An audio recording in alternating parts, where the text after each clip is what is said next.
안녕하십니까. 7월 7일 목요일 아침 교과 해설과 함께하는 기도의 시간에 함께하신 여러분 모두를 환영합니다.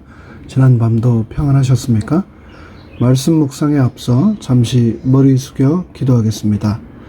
하늘에 계신 저희들의 아버지 하나님, 지난 밤도 지켜주시고 또다시 한날 24시간이라고 하는 소중한 생명의 선물을 허락하여 주셔서 감사합니다.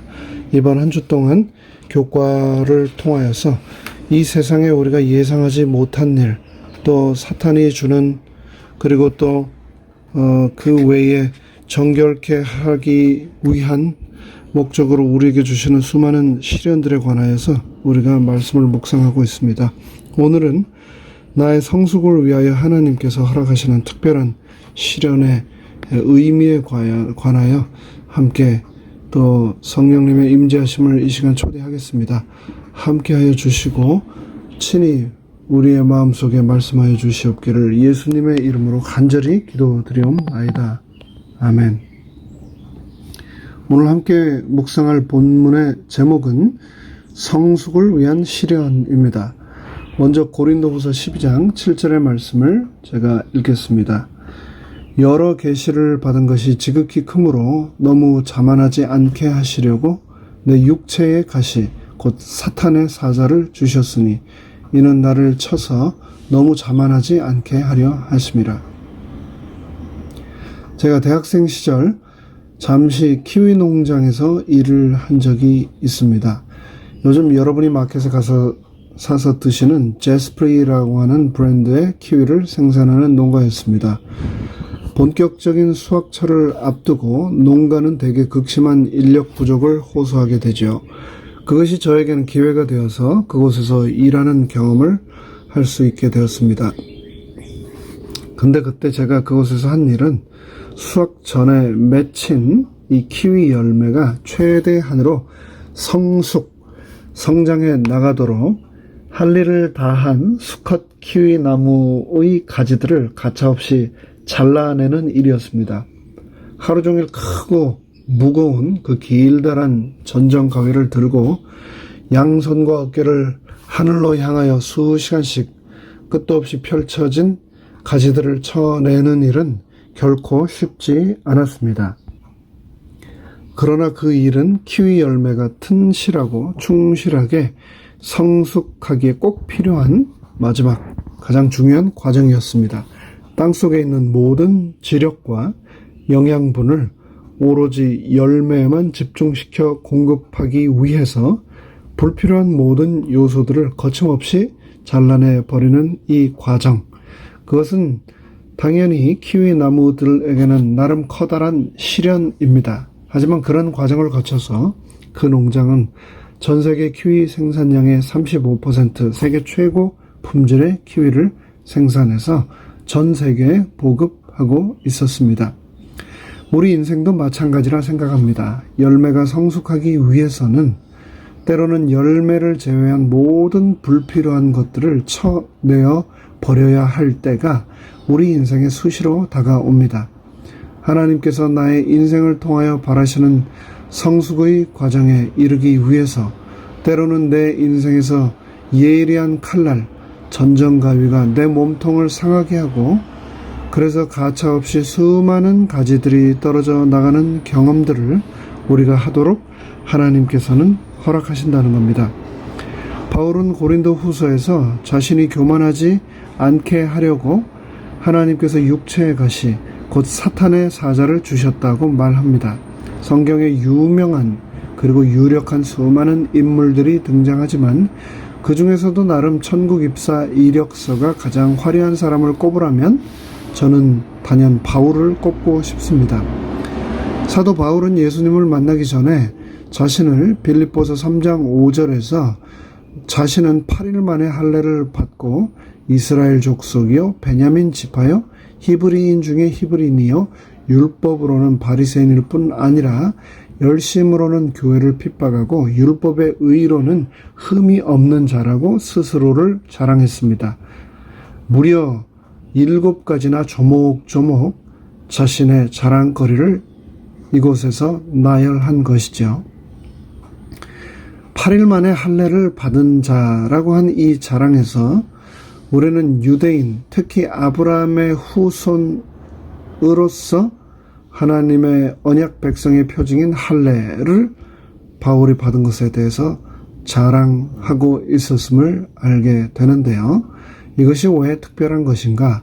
아브라함의 아들 이삭의 후손들은 난지 8일 만에 당시에 할례를 받았으나 이방인들, 개종을 하여 유대교로 들어온 유대인들은 성인이 되어서야 할례를 당시에는 받았다고 합니다.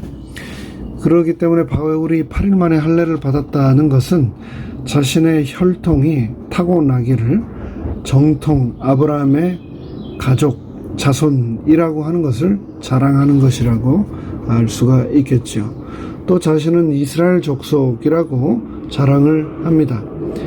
금방 말씀드린 것처럼 이방인 출신, 개종자가 아니라 처음부터 타고나기를 순수 유대인 혈통이라는 것을 강조하고 있습니다. 특별히 바울은 또 자신이 베냐민 지파라고 자랑합니다. 베냐민은 우리가 아는 것처럼 야곱이 특별한 사랑한 라헬의 아들입니다. 베냐민 지파는 이스라엘의 초대왕 사울을 배출한 지파이고 전쟁 때 영웅적으로 싸우기로 아주 유명한 지파였습니다. 베냐민 지파는 이스라엘이 남북쪽으로 갈라질 때 유다 지파와 함께 남방 왕국을 이루어 하나님 백성의 역사를 지속시킨 지파였습니다. 베냐민 지파는 여로보암이 10지파를 데리고 반역할 때 반란에도 참여하지 않았고 다윗과 솔로몬으로 이어지는 왕통에 속한 르호보암을 좇은 지파입니다. 아수르의 이민 정책으로 북이스라엘 10지파가 혼혈이 될 때에도 순수성을 유지한 지파일 뿐 아니라 바벨론 포로 생활 당시에도 신앙생활에 늘 앞섰고 귀환 때에도 남아있지 않고 성전 건축을 위해 유다 지파, 레위 지파와 함께 유다 땅으로 귀환한 사람들이 바로 베냐민 지파입니다. 유대인은 두 부류가 있습니다. 첫째 히브리파 유대인이 있고 둘째 헬라파 유대인이 있습니다. 히브리파 유대인은 팔레스타인 출신의 유대인들을 말하고 헬라파 유대인은 이방 세계에 흩어져 있는 유대인, 곧 디아스포라를 가리키는 말이지요. 히브리파 유대인은 히브리어, 아람어를 모국어로 사용했고 헬라파 유대인은 헬라어를 사용했습니다. 헬라파 유대인은 헬라, 곧 이방 문화에 금방 동화되어 버렸지만 히브리파 유대인들은 자신들만의 정통성과 순수성을 유지했고 그것을 자랑스럽게 여겼습니다. 바리새인이었던 바울은 스스로를 세상과 분리되어 살아가는 것에 대하여 굉장히 자부심을 가지고 있었습니다. 당시 유대교가 헬라화되어 가는 것을 반대하고 율법 해석과 함께 엄격한 율법 준수를 하려는 율법학자들을 중심으로 일어났던 학파. 바울은 바리새인에 속했을 뿐 아니라 가말리엘 문화에서 수학한 최고의 석학이었습니다. 바울은 당대 가장 신학적 전통성을 가진 최고의 스승으로부터 사사를 받았던 것이죠. 그런데 거기서 더 나아가 BC 168년 시리아가 이스라엘을 통치할 때 유대교 말살 정책을 필 때 당시에 일어났던 투쟁하던 투사들, 그들이 결성하였던 열성당, 바울은 그 열성당에 가입하여 하나님의 영광과 이스라엘의 순결을 지키기 위하여 폭력 사용하는 것 전혀 거리끼지 않았고 하나님의 영광을 가리는 자들이다라고 생각되는 그리스도인들이라면 기꺼이 잡아 가두고 죽이는 일에까지 서슴지 않았던 사람이었습니다. 그런데 그랬던 바울이 예수님을 만난 뒤에 변했습니다. 바울은 예수님을 만나고 그의 삶의 가치관이 송두리째 바뀌었습니다. 예수 그리스도를 믿는 것, 예수 그리스도를 위해 사는 것이 가장 가치 있고 고상한 것이라는 것을 깨달은 이후 바울은 자기 자신을 자랑하지 않고 예수 그리스도와 그분을 만남으로 인해 자신이 경험하게 된 성숙만을 자랑하였습니다. 바울은 고린도전서 2장 2절에서 내가 너희 중에 예수 그리스도와 그의 십자가에 못 박힌 것 외에는 아무것도 알지 아니하기로 작정하였다라고 고백함으로 자신이 진정한 그리스도 안에서의 성숙에 이루어져가는 과정 안에 있음을 우리에게 보여주고 있습니다. 사도 바울은 십자가를 경험한 이후부터 설교할 때 자신의 지식을 말하지 않았습니다. 아름다운 말, 유창한 웅변도 하지 않았습니다. 이적이나 체험도 말하지 않고 오로지 한 가지 예수 그리스도와 그리고 그분의 십자가만 전했습니다. 고린도전서 2장 1절로 2절에 그래서 바울은 이렇게 더 나아가 고백합니다. 형제들아 내가 너희에게 나아가 하나님의 증거를 전할 때에 말과 지혜의 아름다운 것으로 아니하였나니 내가 너희 중에서 예수 그리스도와 그의 십자가에 못 박히신 것 외에는 아무것도 알지 아니하기로 작정하였음이니라.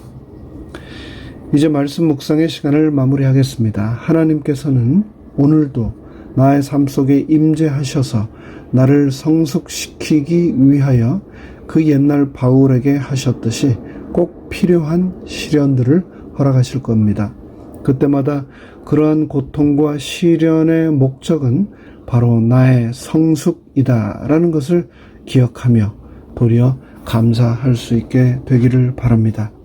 어제보다 오늘, 오늘보다 내일 더 성숙하는 하나님의 자녀가 되기 위하여 오늘도 최선을 다하며 살아갑시다.